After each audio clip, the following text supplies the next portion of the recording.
Alright, I know how it looks. It's been a minute since I looked at the Spongebob games, or made any videos for that matter. And I know there have been people asking us to look at the Flash games for a while now. I have a good excuse for that.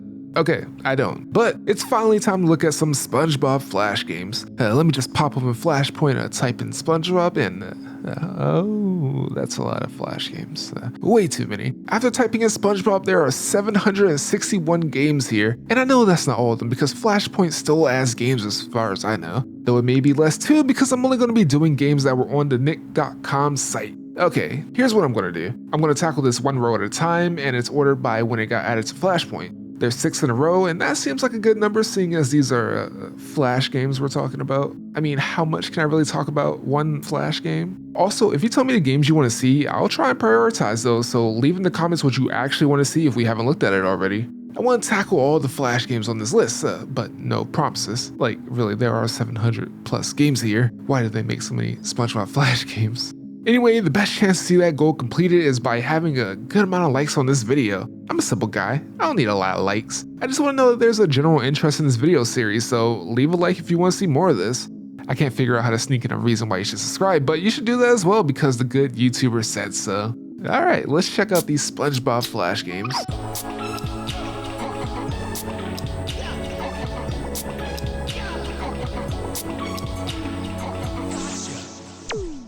Actually, one more thing I want to mention really quickly. I said Flashpoint a couple of times, and I have talked about this before, but I realize that some of you might not know what this is, especially seeing how long it's been since I've actually looked at the last set of Flash games.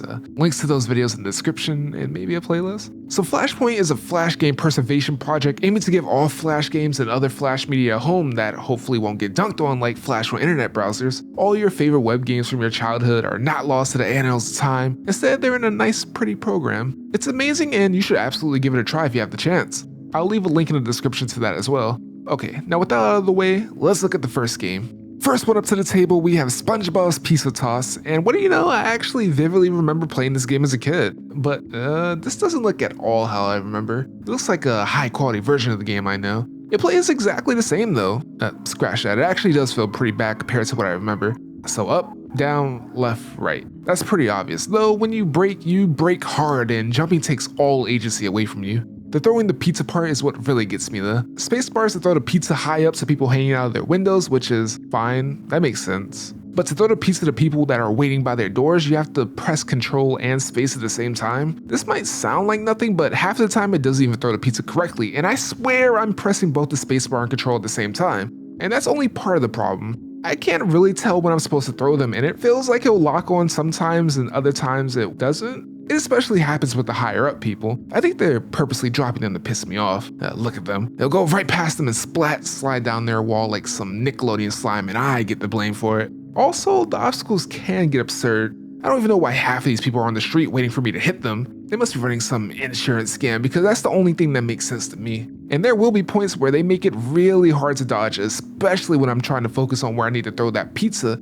Anyway, the goal is to deliver a certain amount of pizzas, and if you run out, you have to find a power-up to replenish that pizza. Now, speaking of power-ups, there's one that makes you super fast, and I hate it. I just end up slamming my brakes because there are way too many obstacles to worry about. With that said, the pizzas really seem to lock on with this power-up, so that's cool, I guess. There's also a timer, and when that runs out, you stop at one of your friends' places to see if you move on. I'm not sure why you don't stop at a Krusty Krab every time. That makes the most sense. Maybe SpongeBob is afraid to disappoint Mr. Krabs. I mean, like, look how mad he gets when you fail. Next up, we have SpongeBob Motocross, which is a way worse version of those physics motorcycle games, if you know what I'm talking about. In those games, it feels really rewarding to balance yourself in a way to traverse the obstacles. Here, the physics are actually terrible, and that makes this a rough experience. Like, I struggle to beat the first level. Okay, I'm lying to you. I honestly couldn't make it past the first valley. It's awful. The controls feel unresponsive, and I have no idea if my game is bugged or something. I have to pray to God that I lean forward, but if I tap back, I spin like a madman. Why did they make the first level so hard? The rock to valley to rock combination is a foul mistress, and when I'm in the air, I lose all sense of autonomy. It's so frustrating, and the only justification for this is that this is the true SpongeBob driving experience.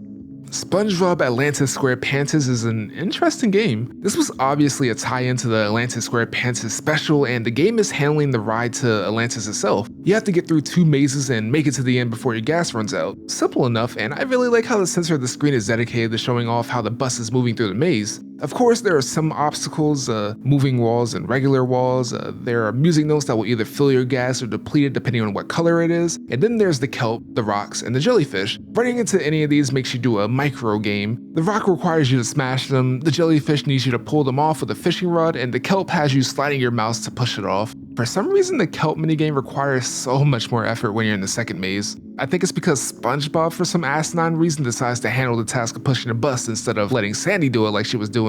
Also, I gotta say, it's pretty funny how Squidward does absolutely nothing. He only shows up when you're at the gas station and he doesn't even help you fill up the gas. He just plays his probably awful music and is all smug about it.